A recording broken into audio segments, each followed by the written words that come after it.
This segment is sponsored by Rebath. I am here in their Grand Rapids showroom along with Donald Lynch. I've invited myself here because we've talked about it for so many years now and I've never been here. I understand what you say about encouraging customers to visit.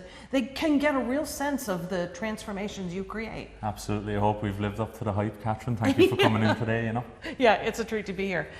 How does an idea go from paper to completion like some of these projects we see here? Yeah, it could start here, could start coming in here, simple as a phone call to Rebath to set up an in-home consultation as well.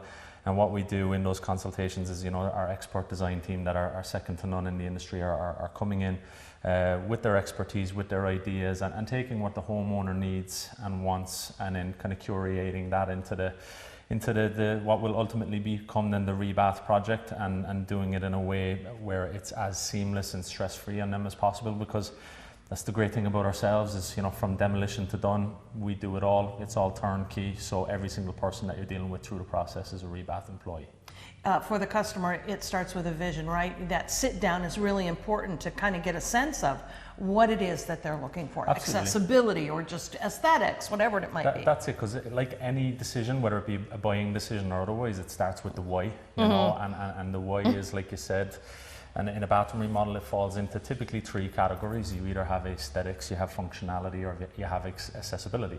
And our demographic is very much split between those three reasons, or a combination of all of them. So, once we're able to determine why they need their bathroom remodel done, then subsequently we can work towards solving those problems for the homeowner. A lot of people, when they're weighing out what kind of projects they want to take on in their homes, it's often between kitchen and bath, right? Like, because they both add value to the home. Massively. But how do you decide which goes first? Exactly, and it's always a tough decision, because as you said, it's like kitchens and bathrooms dramatically improve not just the value of the home, but resale opportunity as well, right? And I think what I find is, oftentimes through my experience, people tend to tackle the bathrooms first, and that could be for a variety of reasons. Typically, bathrooms are viewed as being more affordable remodels than the kitchen. Obviously, everything's relative in terms of the type of remodel that you're doing. But the other side of things as well is the bathroom is where we start and finish our day. And if you're starting your day in a filthy, dirty space that you're sick of looking at, then that's going to set your mood for the day, So I think that's a big part of the reason also.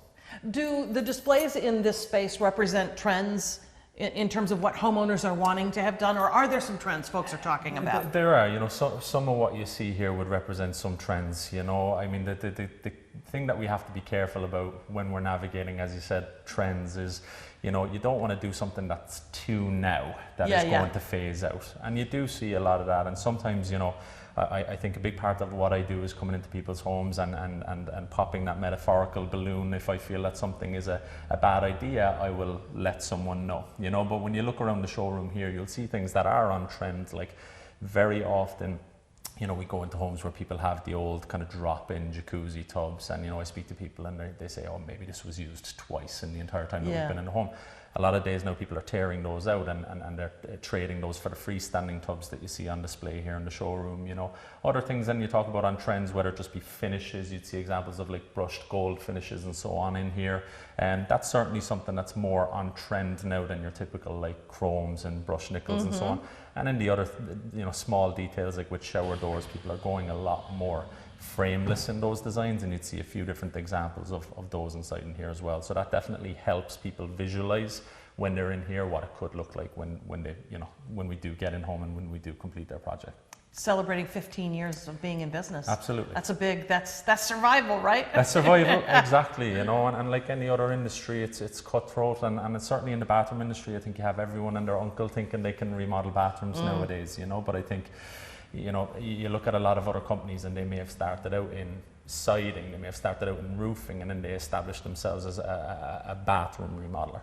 Whereas with ourselves, it's all in the name. It's all we do. It's what we've been doing for 15 years. So I think it speaks for our trust in the community, the fact that we've been able to serve thousands and thousands of happy customers. And because of our anniversary then as well, we're very happy to be able to offer special anniversary discounts of $1,500 off a tub and shower remodel, or $3,000 off a full bathroom remodel. Very nice. Well, congratulations on that 15 years. I appreciate it. All right, showroom is on Broadmoor Avenue, just south of 28th Street, or you can have the in-home visit with the one member of their design team. Go to rebath.com, find out all about it. Donald, thanks for having us Thanks, here. Catherine.